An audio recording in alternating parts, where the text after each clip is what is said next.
Before we begin, a quick disclaimer. The information provided in this video is for educational and informational purposes only and does not constitute financial or legal advice. The world of private aviation involves significant financial commitments and complex contracts. Always consult with qualified financial and legal professionals before making any decisions. Imagine it's 4 p.m. on a Friday. You just got a call. You need to be in Aspen for a deal-closing dinner by 9 p.m. You check commercial flights. Everything is sold out or has 3 connections and gets you there tomorrow. The deal is worth millions. What do? For a tiny fraction of the population, the answer is simple. They pull out their phone, send a text, and 90 minutes later, they're not standing in a TSA line. They're walking across a private tarmac, ducking their head as they step into a sleek, waiting jet. The engines spool up, and they take off, leaving the chaos of the commercial airport far below. You've seen this life on social media, in movies, and you've probably thought, that's a different universe. That's for billionaires, royalty, and rock stars. And for a long time you were right. But what if I told you the keys to that universe are no longer forged from generational wealth? What if I told you that for certain trips, a family of 6 could fly private for a price that rivals buying 6 last-minute, first-class tickets?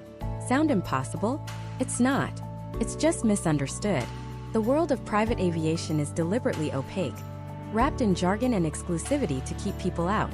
This video is the crowbar that pries that world open. Over the next 10 parts, we are going to dismantle the entire process of booking a private jet piece by piece. We're not just going to show you the what, we're going to teach you the how and the why. You will learn the secret language of quotes, the pitfalls that can cost you thousands, and the strategies insiders use to get the best possible value. By the end of this series, you won't just understand how to book a private jet. You'll understand the entire system so well, you could confidently navigate it yourself. This is your masterclass in private aviation. So where do we begin?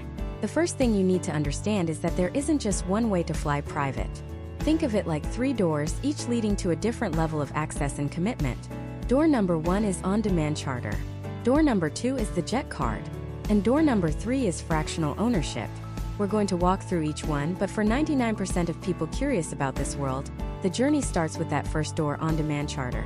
On-demand charter is exactly what it sounds like. You pay for a specific trip, one flight at a time. There are no upfront costs, no long-term commitments. It is the purest pay-as-you-go model in private aviation. Think of it as the Uber or Lyft of the skies. You need a ride from point A to point B, you book it, you fly it, and the transaction is done. This is the entry point for first-time private flyers, for people who only need a jet once or twice a year, or for those who need a very specific type of aircraft for a unique mission, maybe a large jet for an international trip or a small one for a quick hop to a city with a tiny runway. So how does it actually work? You don't just go to an airport and ask for a jet. The process starts with a broker or an operator. An operator is a company that physically owns and manages the aircraft. They have the pilots, the maintenance crew, and the FAA certifications. A broker, on the other hand, doesn't own any planes. They are the expert matchmakers. They have a network of hundreds of vetted operators, and their job is to find the right plane, at the right price, from the right operator, for your specific trip. For your first time, I strongly recommend using a reputable broker. A great broker is like a world-class travel agent and a security expert rolled into one. They'll ask you the right questions. Where are you going? How many passengers? How much luggage? Do you need Wi-Fi? Do you need a pet-friendly cabin? Based on your answers, they'll query their network and come back to you with options. This is the quoting stage, and it's where most people get overwhelmed. A private jet quote can look like an encrypted message, but it's actually simple once you know the code. You'll see a few aircraft options, a light jet like a Phenom 300, a midsize like a Citation Latitude, or a super midsize like a Challenger 350. Next to each option, you'll see the price. But here's the critical part. You need to understand what's included in that price. A legitimate quote will break it down. First, you'll see the hourly rate. Let's say it's $5,000 an hour. That's the base cost for the aircraft being in the air. Then you'll see the estimated flight time. If your trip from New York to Miami is 2.5 hours, your base cost is $12,500. Simple, right? But we're just getting started. You'll see a line for federal excise tax, or FET. In the United States, this is a 7.5% tax on all domestic air transportation. It's non-negotiable. So, add another $937. Next, you might see a fuel surcharge. Some quotes bake this into the hourly rate, others list it separately. It's a way for operators to manage the volatility of jet fuel prices. Then come the landing fees, ramp fees, and handling fees. Every airport charges for a plane to land, park, and use their services. A small municipal airport might charge a few $100s. A major international airport in a city like Los Angeles could charge thousands. Your broker should be able to estimate this for you. What if your trip requires the pilots to stay overnight? You'll see a line for crew overnights or RONs, for remain overnight. You're paying for their hotel, their meals, and a daily per diem. This can add another $1,000 to $2,000 per night. So you see how that initial $5,000 an hour flight quickly becomes a much larger number. A good quote will list all of this. A bad quote or a deceptive one will just show you the hourly rate and hide the rest in the fine print. This is red flag number 1. Always demand a fully transparent, itemized quote. Once you've chosen your aircraft and agreed to the price, you sign the contract and wire the money. That's it. The jet is booked. You'll receive a detailed itinerary with your departure airport, which is usually a smaller, private airport called an FBO, or fixed-base operator, your tail number, and your pilot's contact information. On the day of the flight, you don't show up 2 hours early. You show up 15 minutes early. You park your car, walk into the FBO, someone checks your ID, and you walk out onto the tarmac to your plane. The whole process from curb to cabin can take less than 5 minutes. That is the magic of what you're paying for. The complete erasure of hassle. But this convenience comes with a huge warning label. The on-demand charter market is the Wild West of private aviation. Because you're just a transaction, there's less of a long-term relationship. This opens the door to shady practices. The single most important thing you must verify is that the operator of your flight holds a Part 135 air carrier certificate from the FAA. This is the non-negotiable, gold standard license for on-demand charter operations in the United States. It means their pilots, maintenance procedures, and safety protocols are held to the absolute highest commercial standards. There is a terrifyingly large gray market of illegal charters out there. These are often pilots with a rich friend who owns a plane, and they decide to make some cash on the side by flying people around without the proper certification. They are cheaper, yes, but they are also uninsured for commercial operations and are not subject to the same rigorous FAA oversight. If an operator can't immediately show you their Part 135 certificate, run. Don't walk, run. A good broker will have already vetted this and will only work with certified operators, which is another reason they are so valuable. On-demand charter is powerful. It gives you access to the entire private aviation ecosystem with no commitment. It's perfect for that emergency trip, that special occasion, or that first taste of what this world is like. But it has its downsides. Prices are volatile. They can surge during holidays or major events like the Super Bowl. And on the busiest days, there might be no availability at all. You are subject to the whims of the market. So what if you start flying more often? What if you need guaranteed access to a jet, even on Christmas Eve? What if you want to lock in your hourly rate for a full year so you always know exactly what you're going to pay? Well, for that, you need to leave the pay-as-you-go world behind.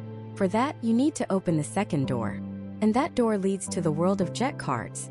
Jet cards. The name itself sounds exclusive, doesn't it?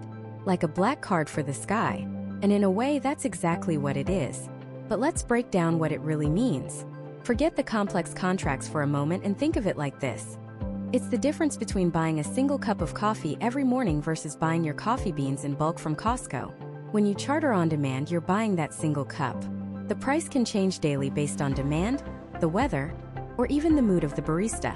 With a jet card, you're buying the whole bag of beans up front. You've locked in your price per pound, and now you can make a cup whenever you want, knowing exactly what it costs you. At its core, a jet card is a prepayment program. You are buying a block of flight hours, typically 25 hours, on a specific category of aircraft like a light jet or a mid-sized jet. You pay a large sum up front, let's say $175,000 for 25 hours on a light jet. And now you have a $7,000 per hour, all-inclusive rate locked in for the next 12 to 24 months. So when you need to fly from New York to Miami, you don't go back to a broker to shop for quotes. You don't have to compare 3 different planes from 3 different operators. You simply call your jet card company, tell them where and when you want to go, and the plane shows up. The cost is simply deducted from your account. A 2-hour flight? That's $14,000, deducted from your balance. Simple, predictable, clean. This is the primary appeal. It completely eliminates the volatility of the charter market. It transforms a complex, fluctuating expense into a fixed, budgetable line item. For a business owner or an executive who needs to fly frequently, this is a game changer. Now, there are generally two flavors of jet cards, and this is a critical distinction. The first is the classic hour-based card we just described. You buy 25 hours, you get 25 hours. The second is a dollar-based card, sometimes called a block charter program. With this, you're not buying hours, you're just depositing a large sum of money, say $250,000, into an account. When you book a flight, the provider sources a plane on the charter market, and the cost of that trip is deducted from your cash balance.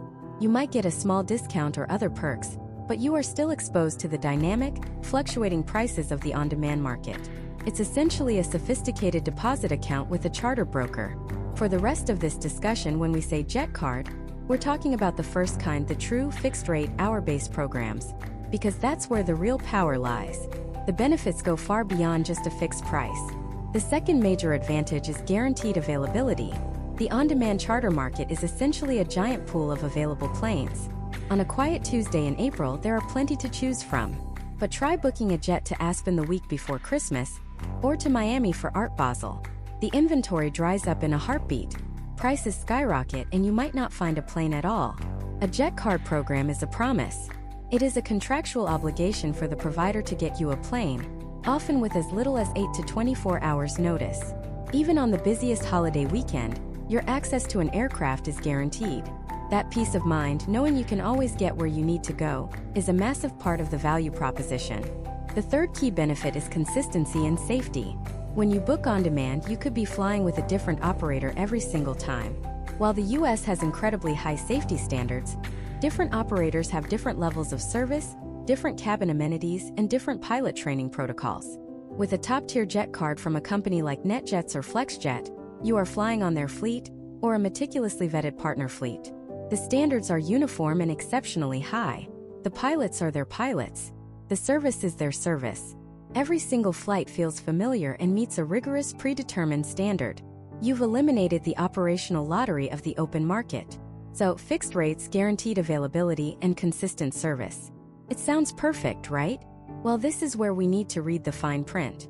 Because the promise of a simple, fixed hourly rate comes with a few very important asterisks. These are the gotchas that can surprise first-time cardholders. First, let's talk about peak days. Every jet card program has a list of about 30 to 60 peak days per year. Think the day before Thanksgiving, the Sunday after the Super Bowl, major holidays. Flying on these days comes with two penalties. First, you'll likely pay a surcharge, typically 5% to 25% on top of your hourly rate.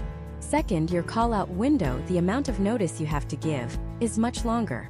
Instead of 10 hours notice, you might need to book your flight 72, or even 120 hours in advance. Next up is the big one, the fuel surcharge. That all-inclusive hourly rate you locked in? It was based on the price of jet fuel at the time you signed the contract. As fuel prices fluctuate, providers pass that cost on to you through a fuel surcharge. This isn't a small thing. It can add hundreds or even thousands of dollars per hour to your real cost. It's usually adjusted monthly or quarterly, and it means your fixed rate isn't entirely fixed. It's your base rate that's fixed, with a variable fuel cost added on top. Then there's the concept of daily minimums. Let's say you want to take a quick 40-minute flight from Los Angeles to Las Vegas. Your jet card company isn't going to bill you for 40 minutes of flight time. They're going to bill you for their daily minimum, which for a light jet might be 1.2 hours or 72 minutes. Why? Because that plane has to fly from its base to pick you up, fly you to your destination, and then fly back to its base or onto its next mission. The daily minimum ensures the provider covers the cost of these positioning legs and doesn't lose money on very short flights. For a larger, long-range jet, that daily minimum could be as high as 2 or 3 hours. So, you have to be strategic. Using a large cabin jet for a 1-hour flight is an incredibly inefficient use of your funds. And speaking of how time is calculated, you're not just billed for the time you're in the air. You're billed for taxi time. From the moment the aircraft door closes and it starts moving under its own power, the clock is running. This is typically calculated as a flat amount per leg of your journey, usually 6 minutes or 1/10 of an hour. So for a round trip, you'll have an extra 12 minutes or 2/10 of an hour added to your total flight time. It's a small detail, but on a 25-hour card it adds up. Finally, you have your primary service area. Your fixed hourly rate is valid for travel within a specific geographic zone, usually the continental United States. Want to fly to the Caribbean, Mexico, or Canada? You absolutely can, but you'll likely pay an international surcharge, and different rules may apply. So who is the ideal jet card customer? It's someone who flies between 25 and 50 hours per year. They've likely flown on-demand charter before, and they've grown tired of the price shopping, the paperwork for every trip, and the uncertainty. They value predictability, convenience, and a higher, more consistent level of service. They are willing to pay a premium for the privilege of making one phone call and knowing the plane will be there at a price they've already agreed upon. They have moved beyond simply buying a flight and are now buying a comprehensive travel solution. The jet card is the perfect bridge. It gives you many of the perks of ownership, the consistency, the on-demand access, without the astronomical capital outlay and long-term commitment of actually buying an aircraft. You are still essentially a renter. A very privileged priority renter, but a renter nonetheless. You've bought access to a fleet, but you have no claim to the asset itself. But what happens when 50 hours a year isn't enough? What if you want the tax advantages that come with depreciation? What if you want an even higher level of service and a deeper relationship with your provider? The jet card gets you a guaranteed seat on a plane. But what if you want a guaranteed seat on your plane? Or at least your little piece of it? For that, you have to stop renting time and start buying the metal. You have to enter the world of fractional ownership. And that's where your name isn't just on the passenger manifest. It's on the title. But what does that really mean, to have your name on the title? It means you have graduated.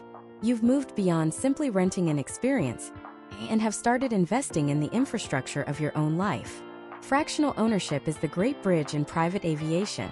It's the meticulously engineered structure that carries you from the world of high-end consumer to the realm of asset holder. It's not for the person who flies private once a year for a special anniversary. It's not for the corporation that needs to move an entire board of directors across the globe. It's for the individual, the entrepreneur, the family that has reached a specific velocity of life, a point where the need for air travel is so consistent, so critical, that the on-demand charter market starts to feel unpredictable. A little clumsy. The magic number, the one that gets whispered in airport lounges and over steak dinners, is 50. 50 hours of flight time per year. Once you cross that threshold, the math, the sheer logistics of chartering begins to fray at the edges. You find yourself spending more time vetting operators, comparing quotes, and dealing with the subtle inconsistencies between different aircraft and crews. You're paying a premium for flexibility you no longer need, because your travel patterns have become a predictable part of your business and your life. You need consistency. You need guaranteed availability. You need a system. Fractional ownership is that system. Think of it like this. Instead of renting a different supercar every weekend, you decide to buy a 1/16th share in a Ferrari factory-managed racing team. You don't have to worry about the mechanics, the storage, the insurance, or finding a world-class driver. You just have to decide which track you want to race on. You own a piece of the machine, and with it, you gain access to the entire supporting infrastructure. The process begins by choosing one of the major players in this space, titans like NetJets or FlexJet. These aren't just charter brokers. They are massive, sophisticated aviation companies that manage fleets of hundreds of aircraft worth billions of dollars. You approach them not as a customer looking for a one-off flight, but as a prospective partner. Your first decision is the type of aircraft. Are you doing short hops up and down the coast? A light jet like a Phenom 300 might be your workhorse.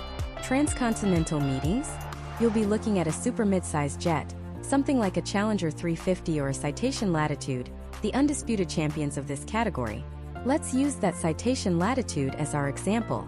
A brand new one costs about $20 million. But you don't need the whole thing. You only need 50 hours a year. In the world of fractional, 50 hours corresponds to a 1/16th share. So you're not buying the whole plane, you're buying a slice. And that slice has a price. This is your first major cost, the acquisition cost. For a 1/16th share of that Citation Latitude, you can expect to write a check for somewhere in the neighborhood of $1.5 million. It's a staggering number, but remember, this is a depreciable asset. It's a capital expenditure, not just a travel expense. You physically own 1/16th of a specific serial numbered aircraft. But the purchase price is just the beginning. The true genius and the second cost you'll encounter is the monthly management fee. This is the engine that makes the entire fractional system work. Think of it as the most exclusive, most effective homeowners association fee on the planet. This monthly payment, which might be around $15,000 to $20,000, covers everything that gives a full aircraft owner a migraine. It pays for the pilot salaries, their continuous world-class training, the hangar fees at home base, the multi-million-dollar insurance policies, the administrative team that handles all the complex international paperwork. It covers the meticulous scheduling of maintenance so that the jet you're flying is always in perfect, FAA-mandated condition. You are offloading every single operational headache to a team of experts whose only job is to ensure that your asset is ready to go at a moment's notice. So you've paid for your share, and you're paying your monthly management fee. What's left? The third and final cost layer. The occupied hourly rate. This is what you pay only when you are on the plane, wheels up to wheels down. This rate, which might be around $5,000 or $6,000 for a jet like our Latitude, covers the direct operating costs for your specific flight. We're talking fuel, engine maintenance reserves, catering, landing fees, and crew per diems. Because you've already covered all the fixed costs with your management fee, this hourly rate is significantly lower than what you'd pay to charter the exact same plane on the open market. You're no longer paying for the jet to be available, you're just paying for it to move. So you buy your share, you pay your monthly fee, and then you pay by the hour when you fly. That's the financial model in a nutshell. But the real product you're buying isn't the jet. It's the guarantee. With as little as 4 to 6 hours notice, you are guaranteed an aircraft. Not "we'll see what we can find." Not "let me check the marketplace." A guarantee. If your specific jet, the one with your name on the title, is down for maintenance or is being used by another owner, the provider will simply send you an identical one from their fleet. If they don't have an identical one, they'll send you a larger one at no extra cost. This is called a category upgrade, and it's one of the quiet perks of the system. You get absolute, ironclad consistency. The same pristine interior, the same cabin layout, the same capabilities every single time. It removes all the variables. Your point of contact is no longer a faceless charter broker. It's a dedicated owner services team that knows you. They know your spouse's name, your kids' allergies, your preferred brand of tequila, and that you like the cabin set to exactly 71 degrees. When you call, the conversation isn't about finding a plane. It's about dispatching your plane. And here's the part that truly separates this from any kind of timeshare or club: the exit. What happens in 5 years when your contract is up? What happens if your travel needs change? This isn't a lifetime commitment you're stuck with.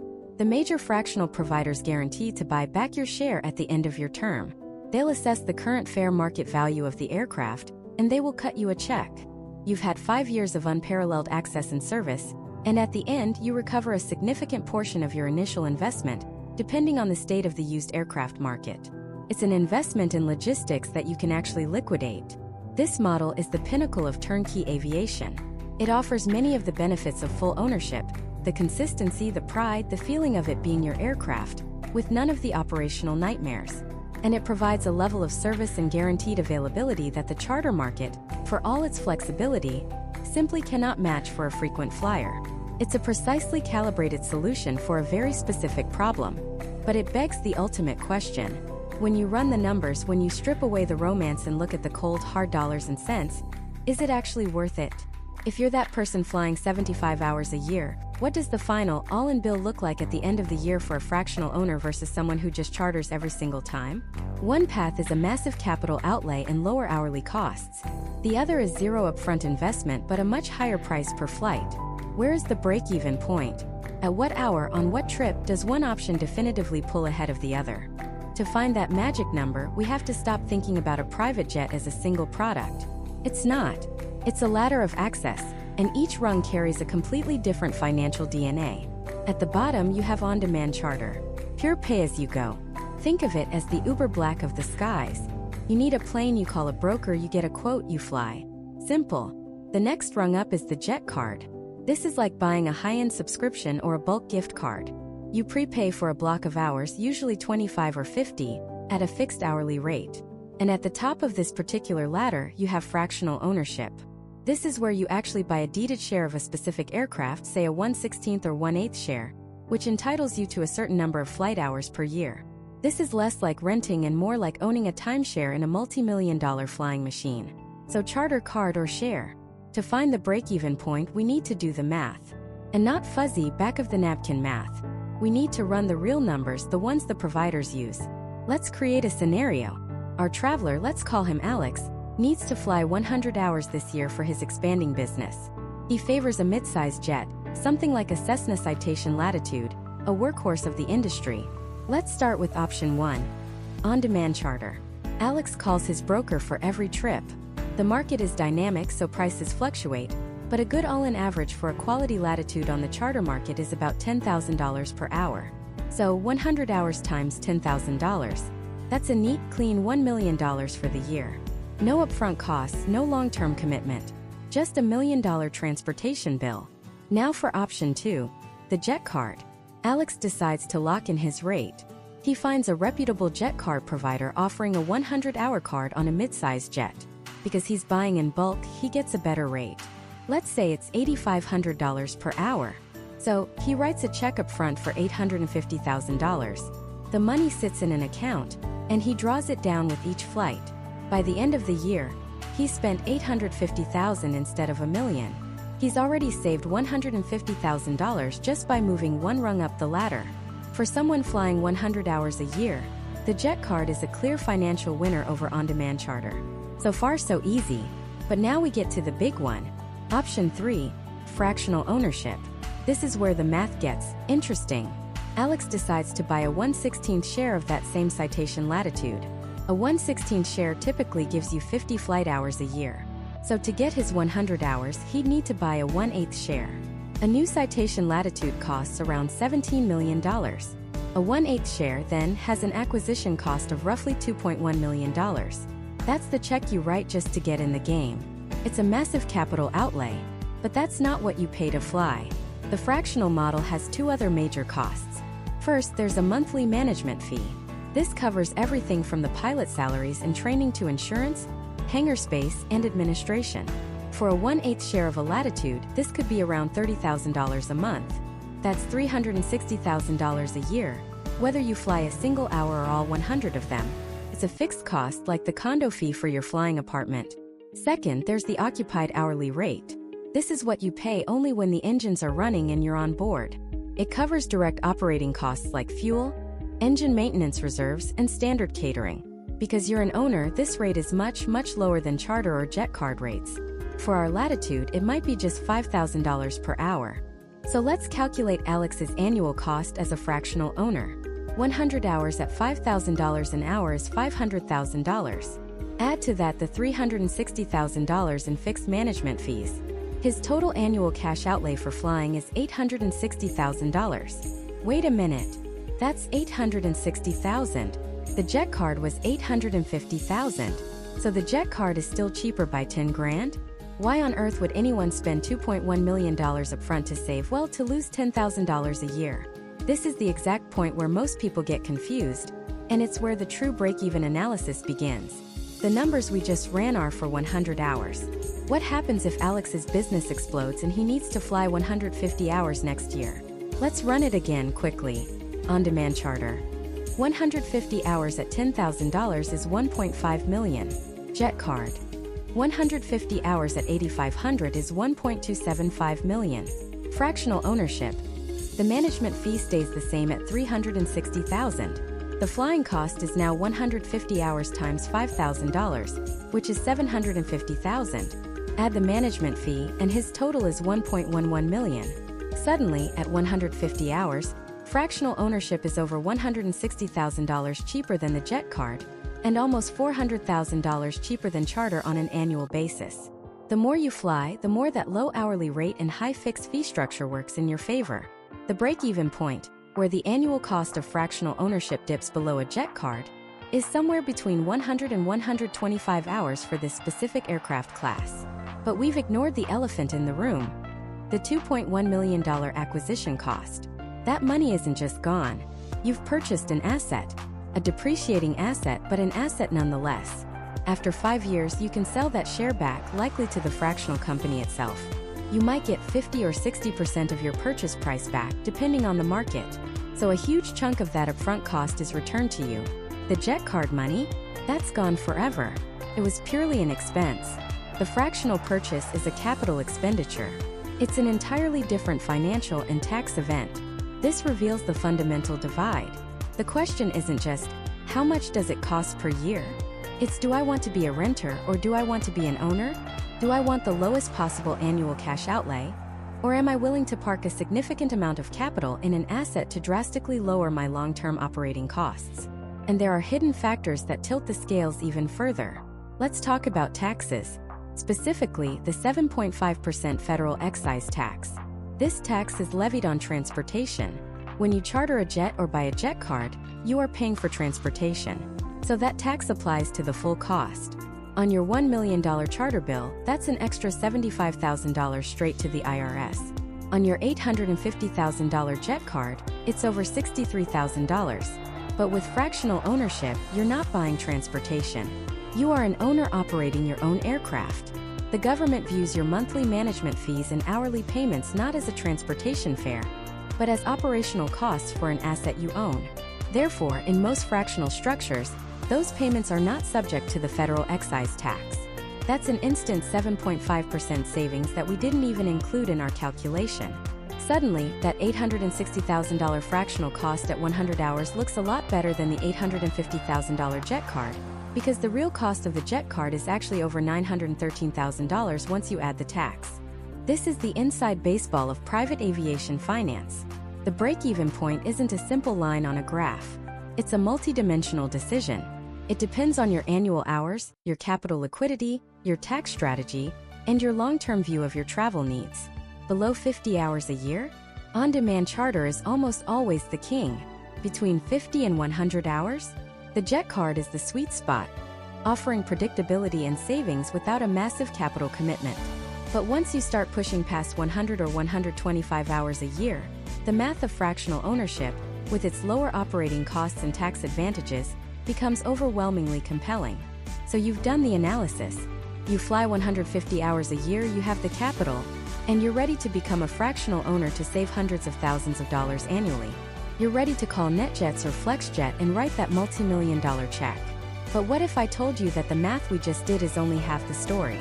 What if the single biggest financial risk isn't in the numbers we've discussed, but in the fine print of the 50-page contract that governs your ownership? Because choosing your provider, the company that manages your multi-million-dollar asset, is a decision far more critical than choosing the jet itself. And picking the wrong one can turn your intelligent financial move into a catastrophic liability.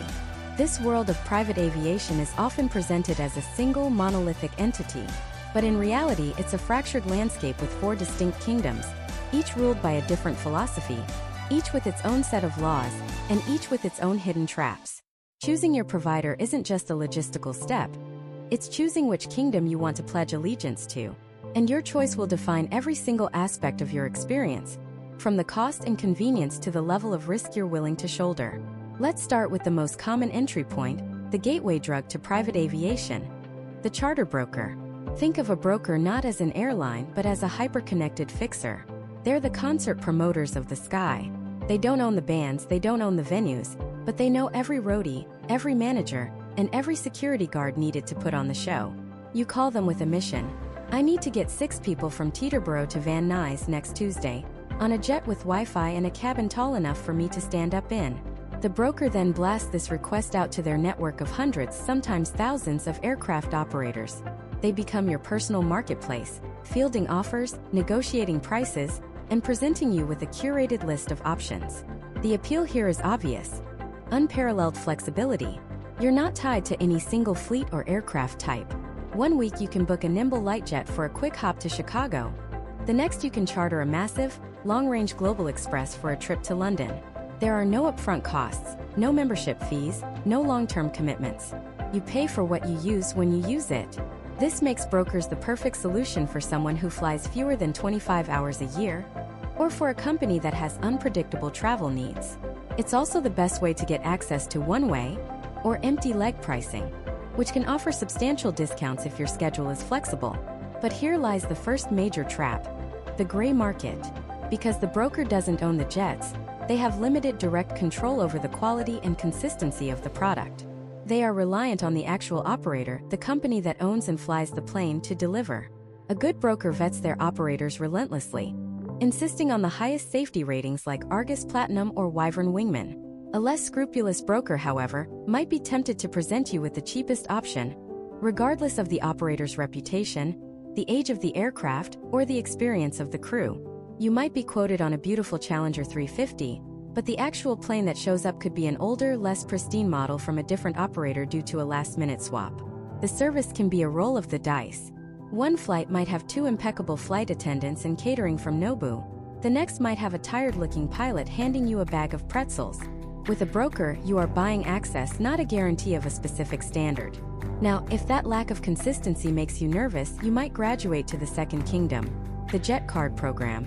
This is the private aviation equivalent of a country club membership or a high-end subscription service. You're no longer booking one-off gigs. You're buying a block of time, typically 25, 50, or 100 hours on a specific category of aircraft. You deposit a lump sum, say $250,000, and in return you get a fixed, all-inclusive hourly rate. The massive advantage is predictability. You know exactly what you're going to pay per hour, no matter if you're flying on a Tuesday in February or the Friday before Christmas. Fuel, crew costs, and standard catering are usually baked in. You get guaranteed availability, often with as little as 10 to 24 hours notice. The aircraft and crew will adhere to a single, consistent standard of service set by the program provider, like NetJets, FlexJet, or VistaJet. This is for the traveler who flies between 25 and 50 hours a year and craves simplicity and reliability above all else. You make one call, the jet shows up, you fly, and the hours are deducted from your account. It's clean, simple, and utterly convenient. But the devil is in the fine print of that glossy brochure. First, those fixed hourly rates aren't always so fixed. Look out for fuel surcharges that can fluctuate wildly with the price of oil. And that guaranteed availability? It often comes with a huge asterisk for peak travel days, the 30 or 40 busiest days of the year around major holidays.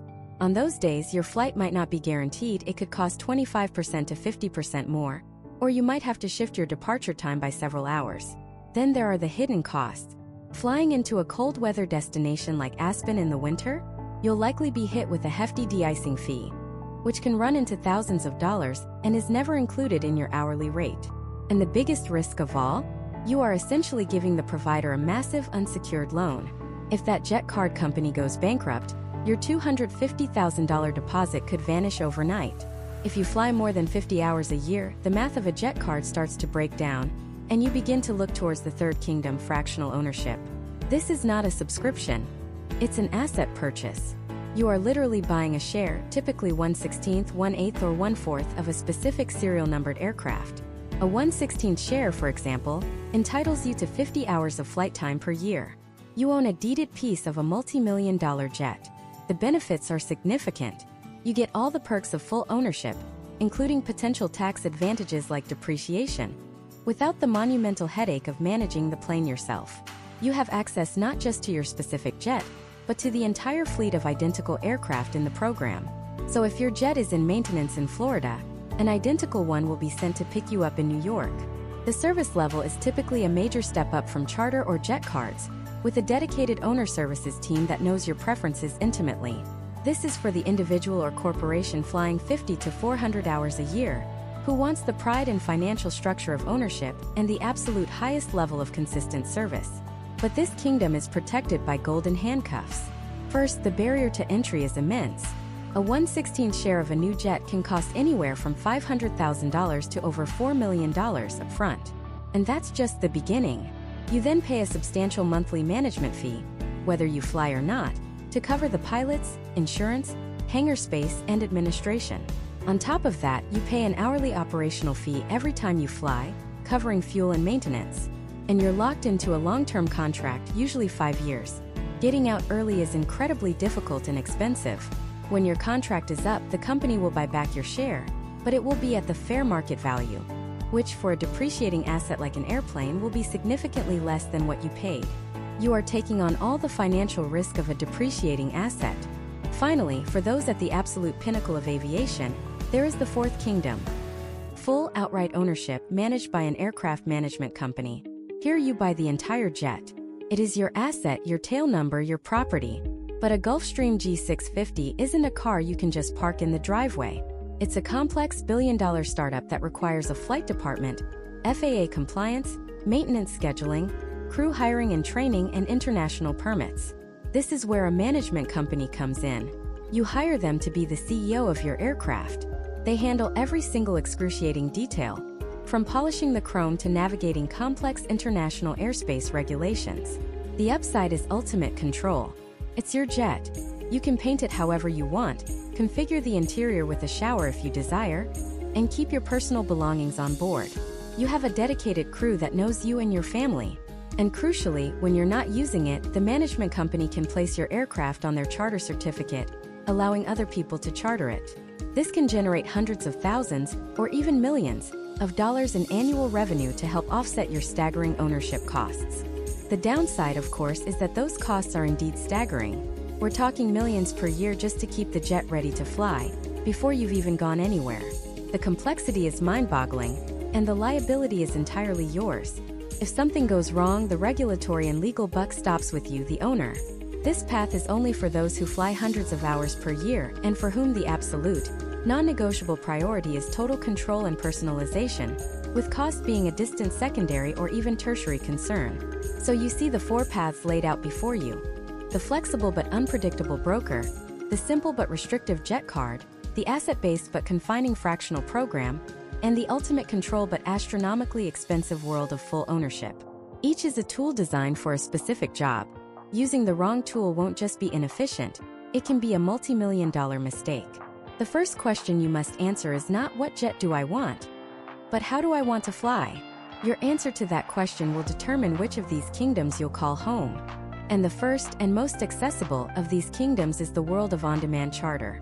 Think of it as the Uber Black of the skies, or maybe the Airbnb Lux. It is the purest form of pay-as-you-go private aviation. There are no upfront costs, no long-term commitments, no multi-million-dollar buy-ins. You simply have a need to get from point A to point B, and you pay for that specific trip. That's it. The process is, on the surface, beautifully simple.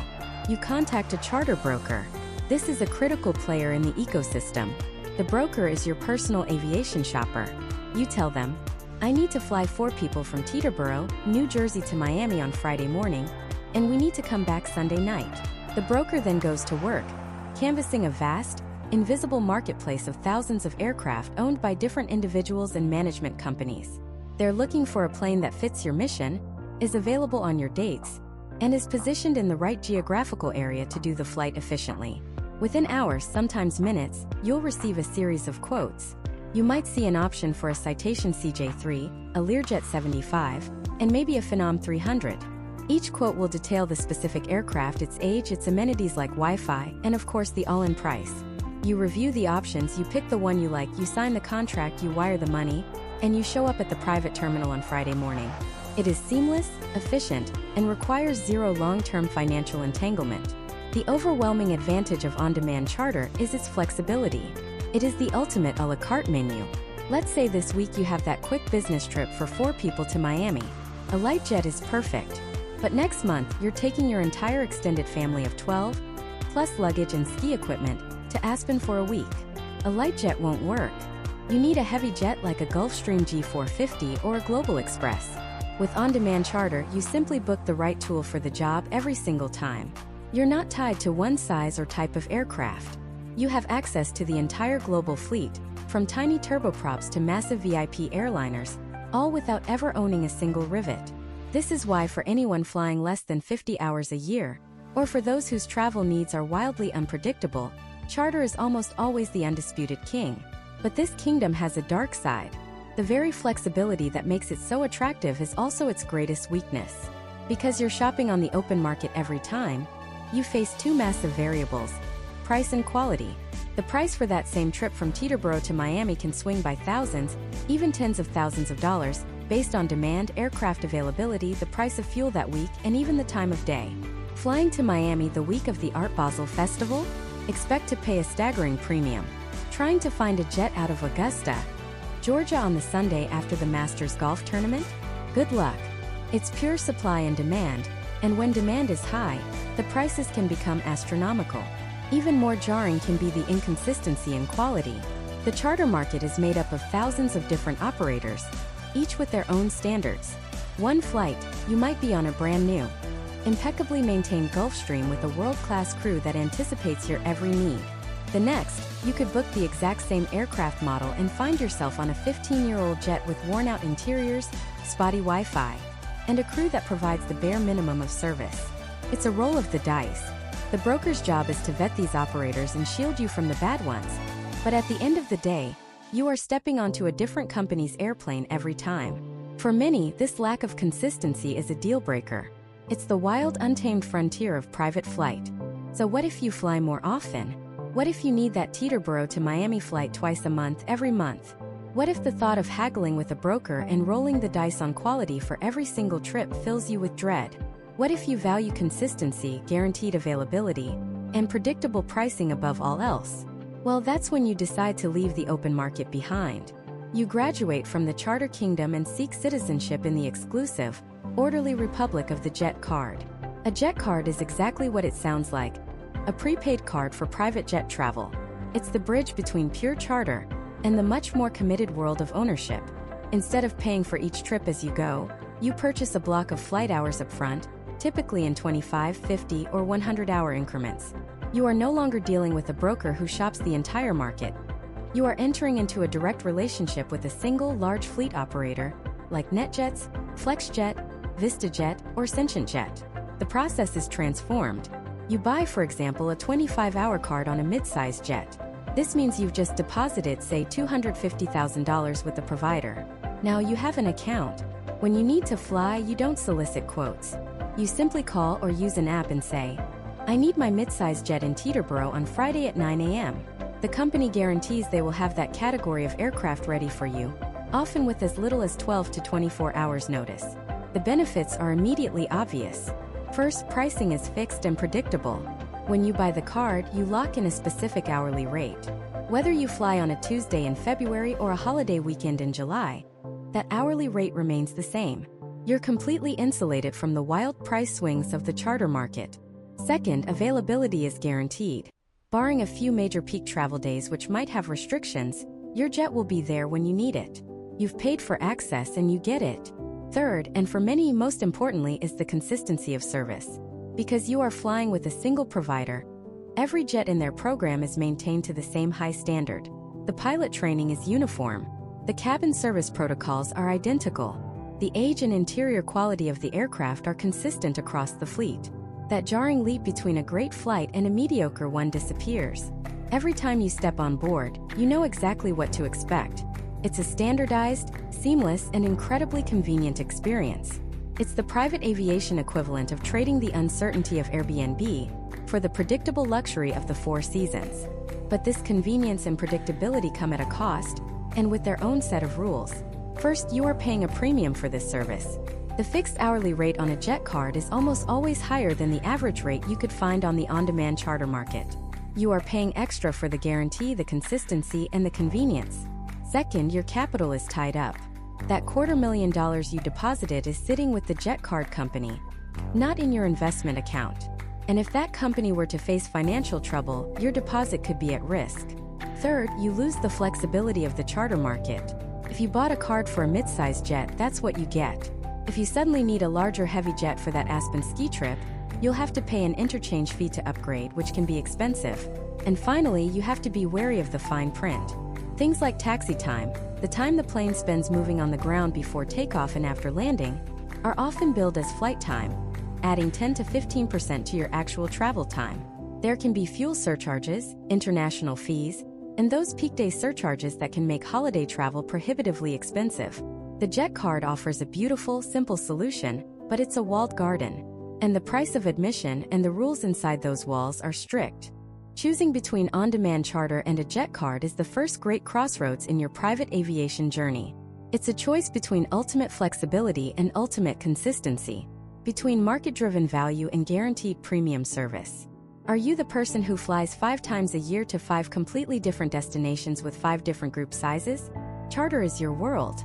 Are you the executive who flies 30 times a year on the same route, and for whom time, predictability, and a seamless experience are worth more than getting the lowest possible price? The jet card is calling your name. But what if 50 hours a year isn't enough? What if your travel needs are so frequent, so demanding, that even the convenience of a jet card starts to feel restrictive and financially inefficient. What happens when you cross the threshold of 100, 150, or even 200 hours of flying per year? At that point, you're no longer just a passenger. You begin to think like an owner. And that's when you get invited to explore the two most exclusive kingdoms in all of private aviation: fractional ownership and the ultimate prize, whole aircraft ownership. These two kingdoms operate on a completely different set of laws. The physics of finance, convenience, and control are all rewritten the moment you cross the border.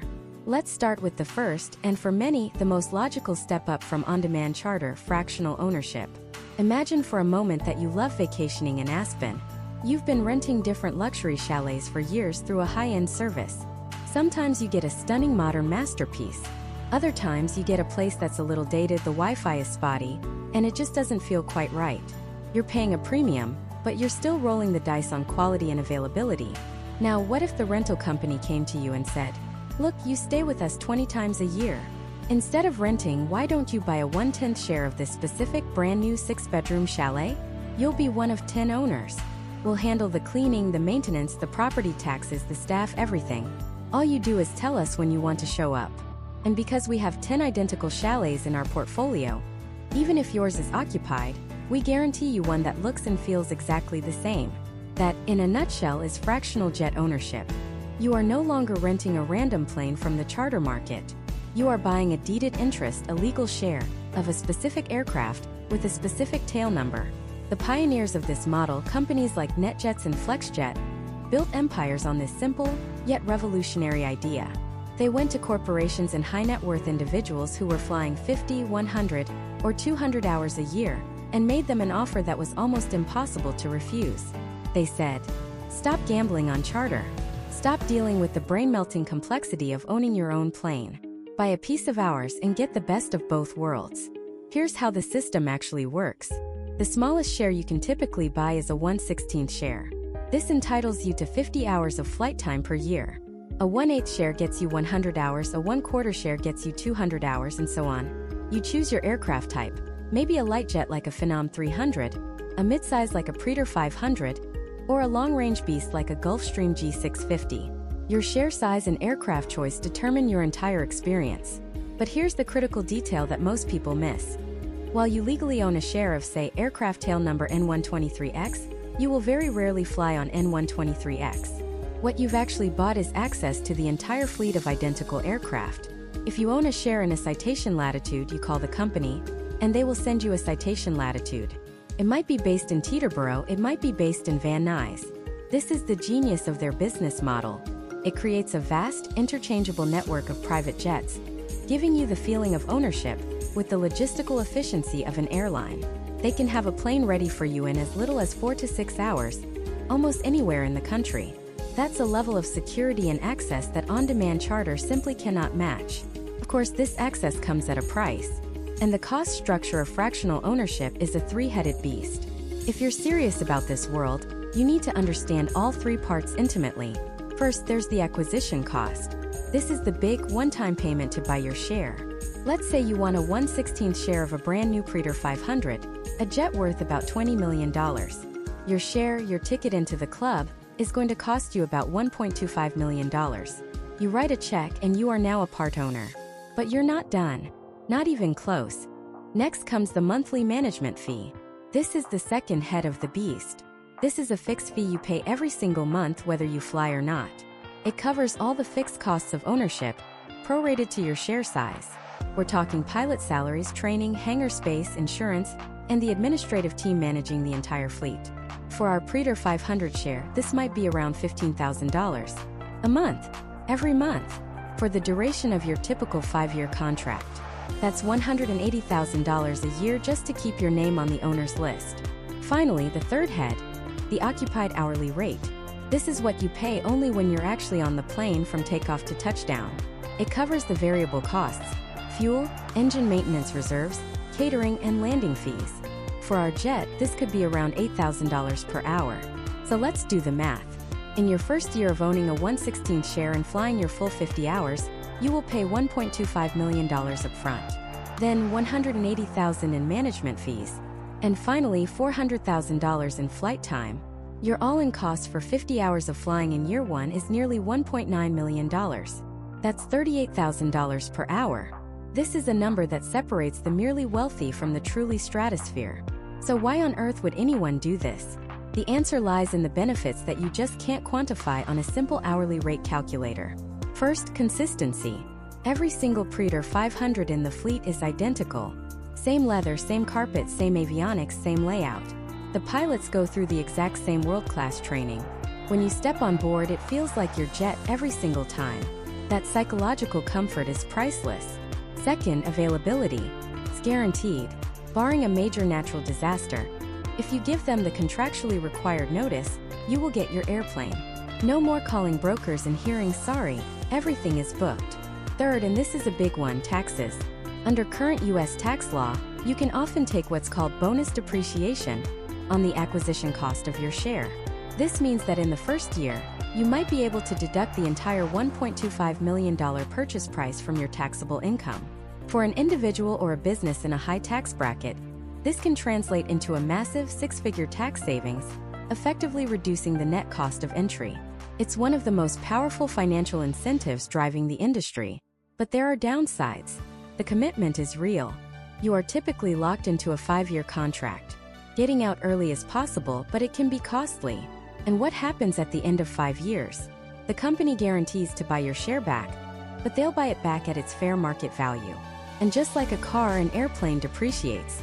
Your $1.25 million share might only be worth $700,000 or $800,000 when you sell it back. That depreciation is a very real cost of ownership. Then there are the peak travel days. Think the Sunday after the Super Bowl, or the Wednesday before Thanksgiving. The fractional companies have complex rules for these days. You might have to book further in advance, you might be charged a premium, and they may move your departure time by a few hours to accommodate the surge in demand. The system is incredible, but it can be stretched to its limits. So, fractional ownership is for a very specific person. Someone who flies between 50 and 400 hours a year. Someone who values consistency and guaranteed access above all else. Someone who has the capital for the acquisition and the cash flow for the fees. And crucially, someone who can take advantage of the significant tax benefits.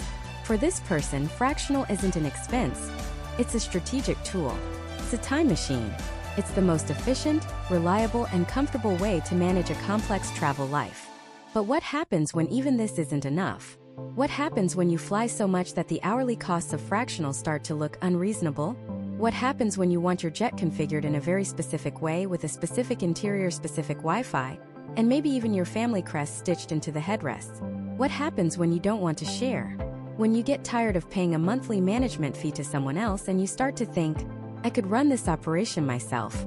That's when you look across the valley, past the exclusive country club of fractional ownership, and you see the final castle on the highest hill.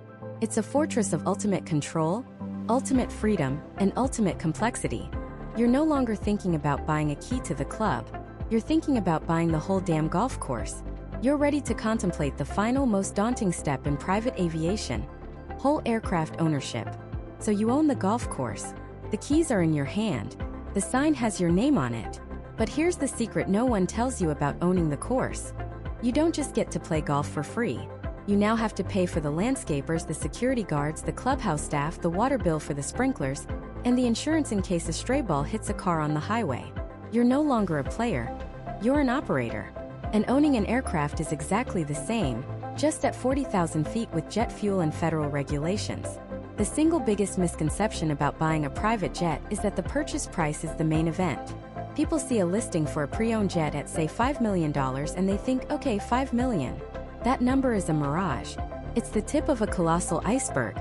In the world of aircraft ownership, the purchase price is often the smallest and, frankly, the easiest part of the equation. It's the entry fee. The real cost, the number that separates the dreamers from the owners, is the cost of keeping that magnificent machine alive. Let's break down the true cost of ownership, and we'll split it into two categories, just like any other major business operation: fixed costs and variable costs. First, the fixed costs. These are the relentless, non-negotiable expenses you pay every single month, every single year, whether your jet flies 1,000 hours or sits in the hangar collecting dust. Think of this as the jet's heartbeat. It costs money just to keep it breathing. The first and most obvious is your crew. You don't just hire a pilot when you feel like flying. You retain a full-time professional crew, typically 2 pilots, and for larger jets, a flight attendant. These are highly skilled, highly sought-after experts whose salaries reflect their immense responsibility. We're not talking about Uber driver wages. You're looking at deep 6-figure salaries per pilot, plus benefits, training, and per diems. Their job isn't just to fly. It's to be ready to fly safely and legally at a moment's notice. So right off the bat, you have an annual payroll that can easily eclipse $500,000. Next, where does your multi-million-dollar asset live? It lives in a hangar. You need a secure, climate-controlled space to protect it from the elements. Hangar space at a major airport isn't like renting a storage unit. Depending on your location, Teterboro in New Jersey versus a small regional airport in Texas, hangar fees can range from a few thousand to over $25,000 a month. That's another $100,000, maybe $200,000 a year just for parking.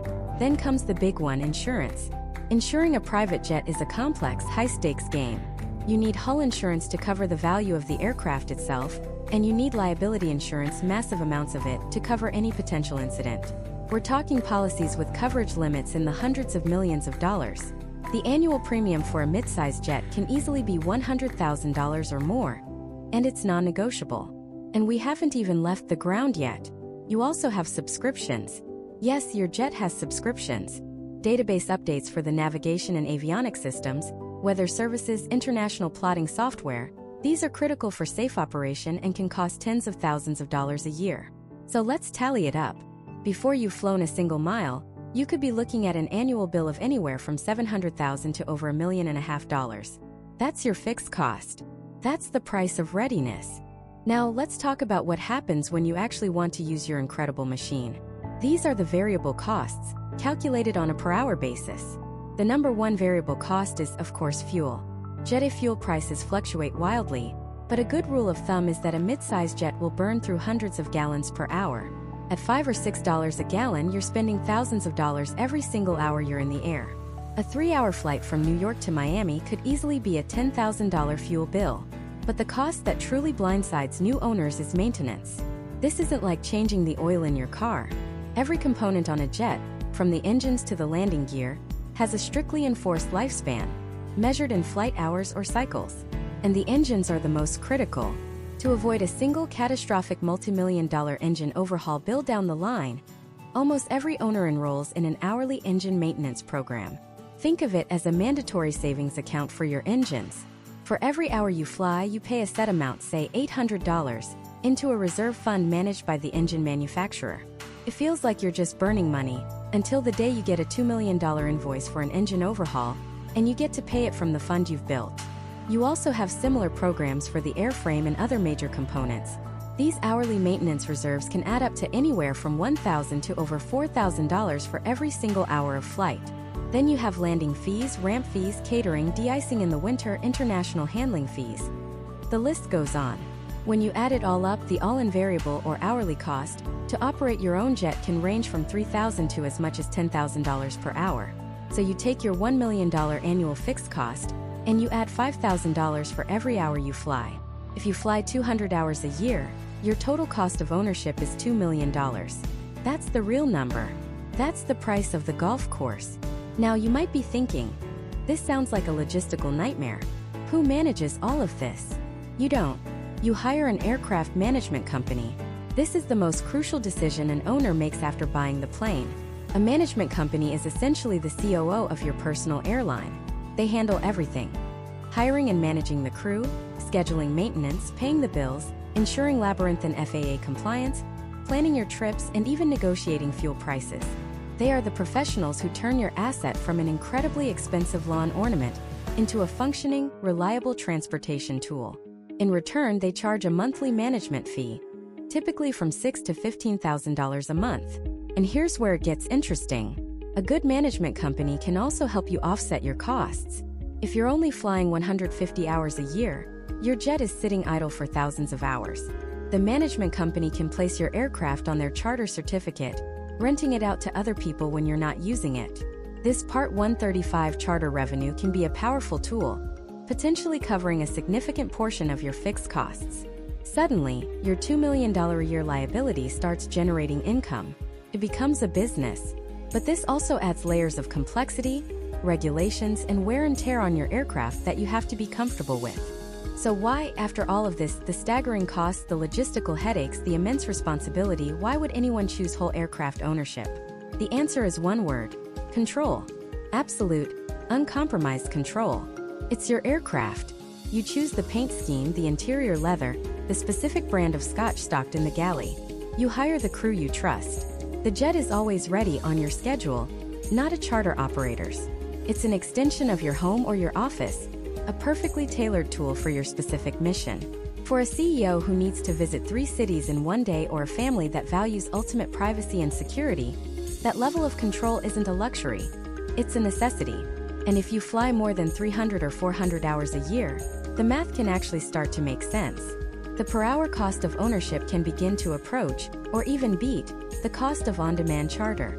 Owning the jet is the pinnacle. It offers the highest degree of freedom, but it demands the highest degree of commitment. It's a decision that transcends simple travel and becomes a significant business and lifestyle investment. Understanding these costs is the barrier to entry, but once you've accepted the reality, the next step begins: the hunt. You have to go out and find the specific aircraft out of thousands of models and individual tail numbers that is perfect for you. And that process is a minefield of brokers, inspections, and multi-million-dollar negotiations. Because finding the right jet is one thing, but proving it's not a beautiful, high-gloss, multi-million-dollar lemon is another story entirely. This is where the dream of ownership meets the brutal reality of aviation mechanics and contract law. It's a process so intense, so expensive, and so fraught with risk that it makes buying a supercar look like picking up groceries. It all begins with a document called a letter of intent, or LOI. This is the first serious step. The buyer, through their broker, submits a formal offer to the seller. This isn't the final contract. Think of it more like an engagement before the marriage. The LOI lays out the big picture terms: the purchase price you're offering, the size of the deposit you're willing to put down, and crucially, where you want the pre-purchase inspection to take place. Once both parties sign the LOI, the jet is effectively taken off the market. The seller can't entertain other offers while your inspection is underway. At this point, money starts moving. But you don't just wire $1 million deposit to the seller. That would be insane. Instead, the money goes to a neutral third party, an aviation escrow agent. These specialized companies act as the impartial referee in the transaction. They hold the deposit in a secure account, and they won't release it to anyone until both the buyer and seller agree in writing, or until the terms of the contract are met. This single step prevents a world of financial heartache and fraud. With the deposit safely in escrow, the clock starts ticking on the most critical phase of the entire purchase: the pre-purchase inspection, or PPI. This is the multi-$100,000 process of proving the jet is not, in fact, a lemon. The buyer gets to choose the inspection facility. And you never, ever let the seller choose the facility or use their personal mechanic. You need an unbiased, ruthlessly thorough third party. This is typically a major manufacturer-authorized service center, a Gulfstream facility for a Gulfstream, a Bombardier facility for a Bombardier. The jet is flown to this location, and for the next 1 to 4 weeks, it is systematically taken apart and put under a microscope. The cost of this inspection alone can range from $50,000 to over $300,000, and it's paid for entirely by the buyer, whether they end up buying the plane or not. It's the price of admission for peace of mind. The inspection starts not with a wrench but with paper. A team of technicians will lock themselves in a room with the aircraft's logbooks. These aren't just little notebooks. They are a massive multi-volume library detailing every single flight, every fuel up, every oil change, every part ever replaced, every inspection ever performed, from the day the jet left the factory. Every entry must be accounted for. Is there a gap in the history? A missing signature from a certified mechanic? A record of a hard landing that wasn't properly repaired and documented? The logbooks are the jet's DNA, its biography, and its medical history all rolled into one. A pristine jet with sloppy or incomplete logbooks is considered almost worthless, because you can't prove its history or its airworthiness. It's an immediate deal killer. If the paper trail checks out, the physical invasion begins. Teams of mechanics swarm the aircraft. They pull up floorboards, remove inspection panels from the wings and fuselage, and examine the skeleton of the aircraft for any signs of corrosion or stress fractures. They test the hydraulics, cycling the landing gear up and down, extending and retracting the flaps and slats over and over again. They pressurize the cabin to its maximum limit to check for leaks.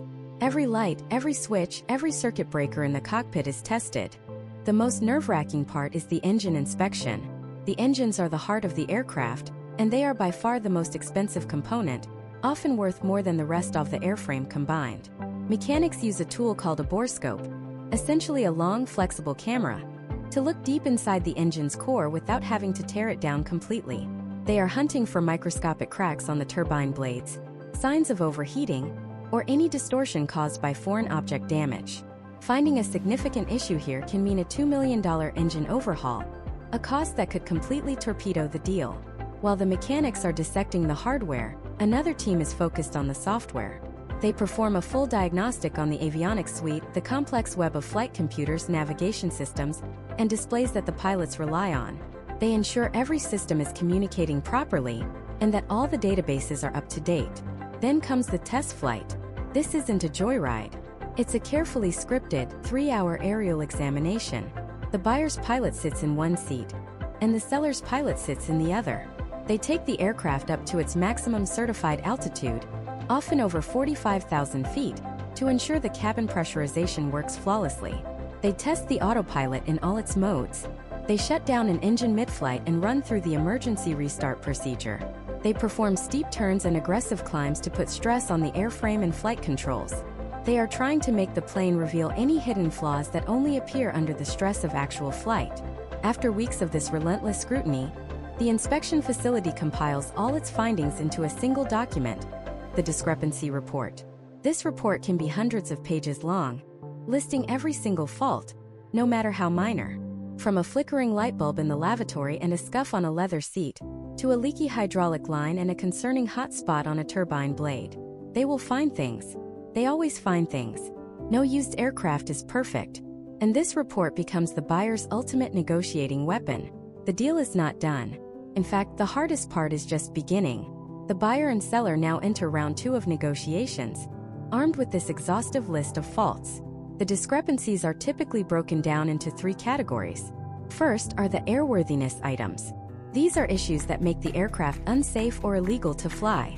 Think problems with the engines, landing gear, or critical flight controls.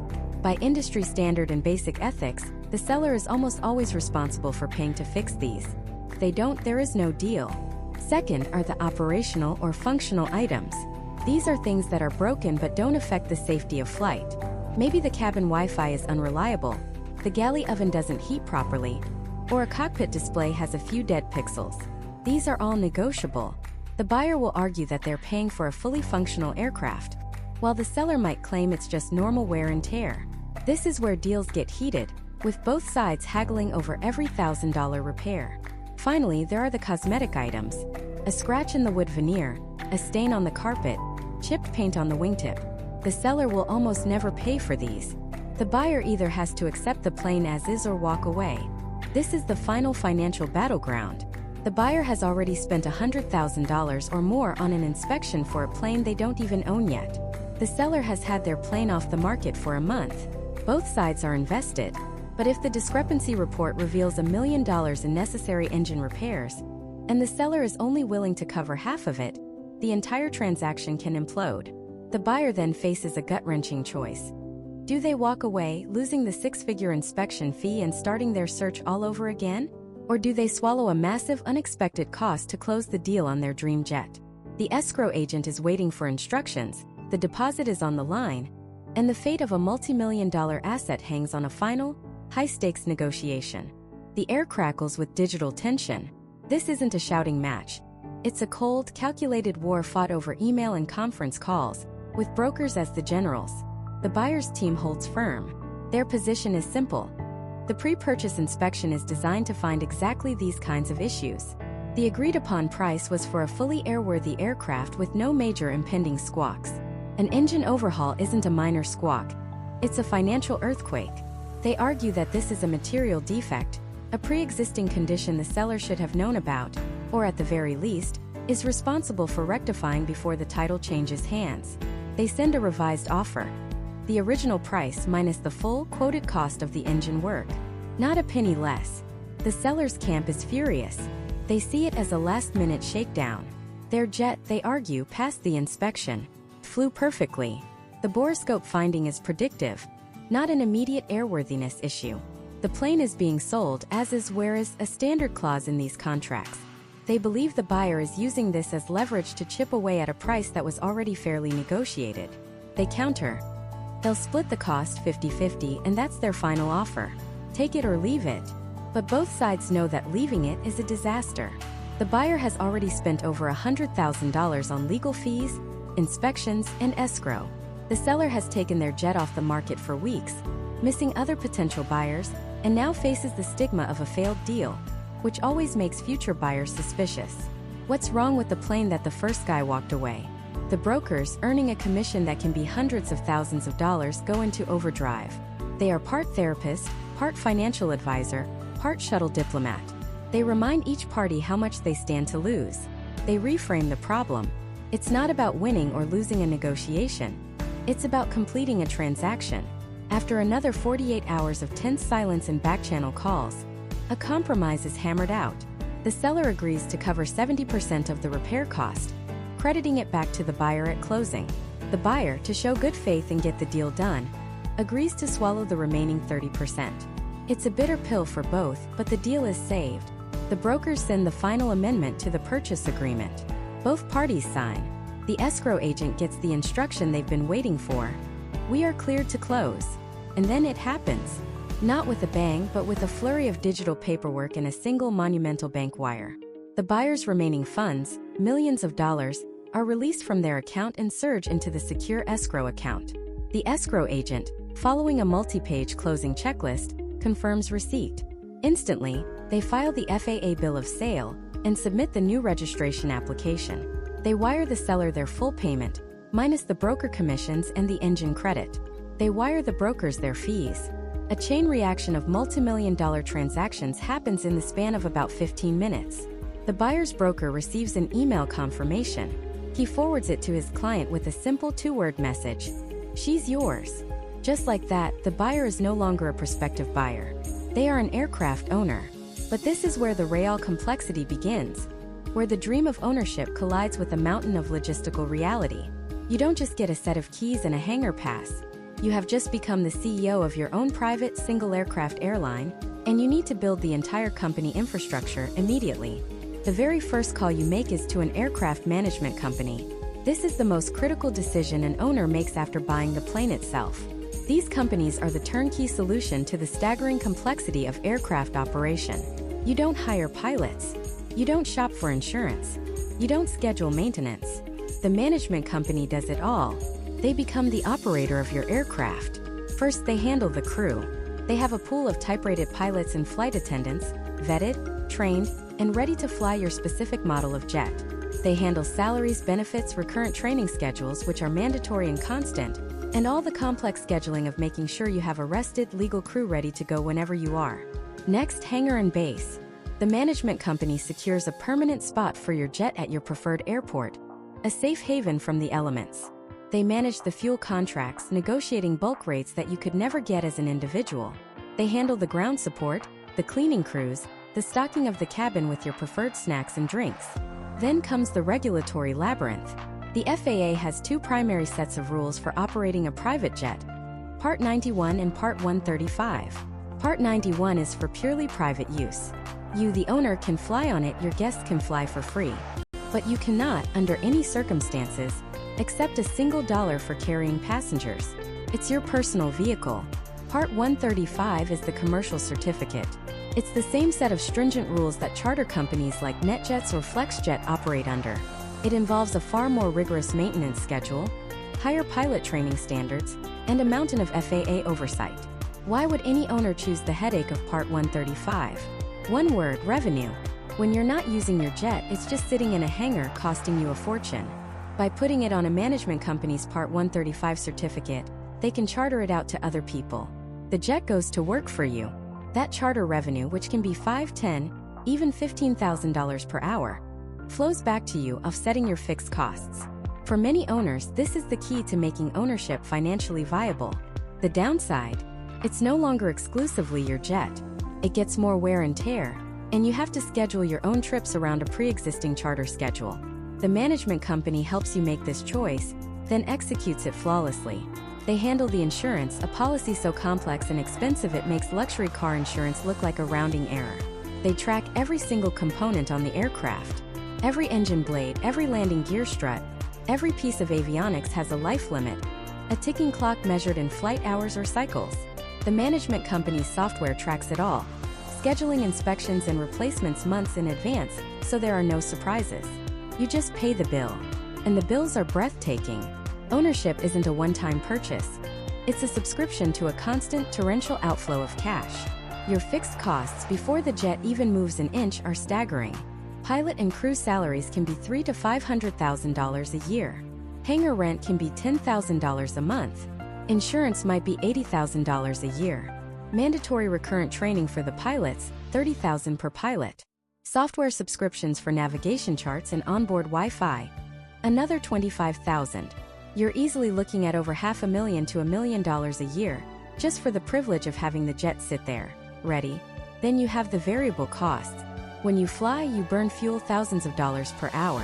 You pay landing fees, ramp fees, international handling fees. And the biggest cost of all is lurking under the skin of the aircraft, maintenance. You pay into an engine reserve program, an hourly fee for every hour the engines are running, which is essentially a savings account for the multi-million-dollar overhauls that are an inevitable future expense. But after all the negotiation, the paperwork, the financial hemorrhaging, and the logistical nightmares, there comes a moment that makes it all worth it. It's the day of the first flight. You don't go to the airport. The airport comes to you. A black car picks you up, but it doesn't take you to the terminal. It drives through a private gate, onto the tarmac, and pulls up directly beside the wing of your jet. The engines are already running with a low, powerful hum. The pilot, your pilot, steps out to greet you. There's no TSA, no line, no boarding pass. You walk up a few short steps into a cabin that is yours. The scent of the leather, the specific brand of water waiting in the cooler, the temperature set exactly how you like it. The door closes and the world outside disappears. The jet taxis to the runway, and you don't wait in a line of 20 other planes. The tower clears you for immediate departure. The pilot advances the throttles, and a force you can't experience on a commercial airliner pushes you deep into your seat. The jet rockets down the runway and climbs not at a gentle angle, but like a fighter jet, pointing its nose to the sky and ascending at 6,000 feet per minute. In less than 15 minutes, you're at 41,000 feet, above all the weather, above all the other air traffic in a silent, smooth, private world. You're not just flying to a destination. You're flying in a machine that is a physical manifestation of freedom, freedom from schedules, from crowds, from geography itself. And in that moment, soaring through the stratosphere, the entire grueling process of buying a private jet finally completely makes sense.